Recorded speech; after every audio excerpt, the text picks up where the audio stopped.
Easter is only a month away. How will the ban on public gatherings impact churches? To discuss this further, I'm joined by priest Paul Beekers from the Southern African Catholic Bishops' Conference. Thank you so much for coming through, Bishop. The whole situation around this, I mean, it couldn't have come at a worse time for the church, could it? I mean, you were preparing for a time of faith for many South Africans who are believers. What have you had to decide upon immediately in the wake of some of the declarations we heard last night? What is the church's thinking around that? Good afternoon, Tula Sizwe, and thank you for giving me a new title, Bishop. I'm not there yet. I just promoted you. I realized yes, you did. Thank you so much. Thank you so much. Thank you so much. Listening to the state president last night, him placing a ban on the gathering of more than 100 people really would be a problem for the church at this point in time. Because as you know that we are in the time of Lent, where we are fasting, and Lent comes to an end with the celebration of the Easter mysteries. And what we have is, we have a lot of people who make their way back to the church to go and celebrate Easter. And so if we are going to say that to have more than 100 people is not allowed, that can become a problem. But I suppose that as a church, we also need to work hand in hand with the government, and we also need to look for ways on how we can go about in helping with the prevention of the spreading of COVID-19. It's a bit of a conundrum, isn't it? You mentioned people coming back to the church.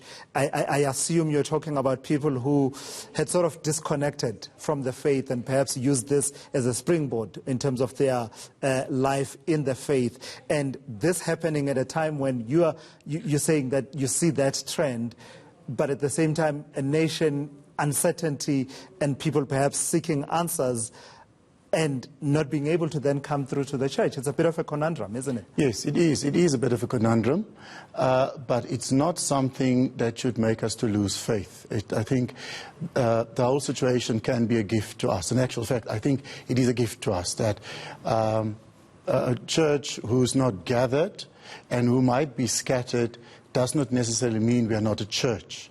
We're still church, we're still a people of God, and people can still experience the beauty that the Easter celebrations bring, even for those who haven't been to church in a long time.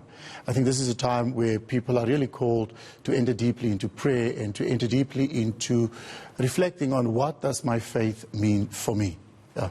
So what are you thinking creatively and innovatively around Easter, for example, to make sure that the faith is still out there and people are still able to interact with it without being exposed to the dangers around social distancing, something that we are all having to learn, no handshakes, and some of the items that you use in the practice of the faith. Also now, every now and then you have to check, has this been sanitized? What are you thinking creatively?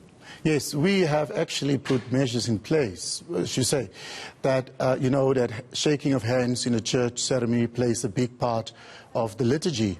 And yes, we have asked parishioners, churchgoers, not to shake hands, but to come up with different ways of acknowledging the gift of peace unto each other, because we do shake hands to offer peace unto each other.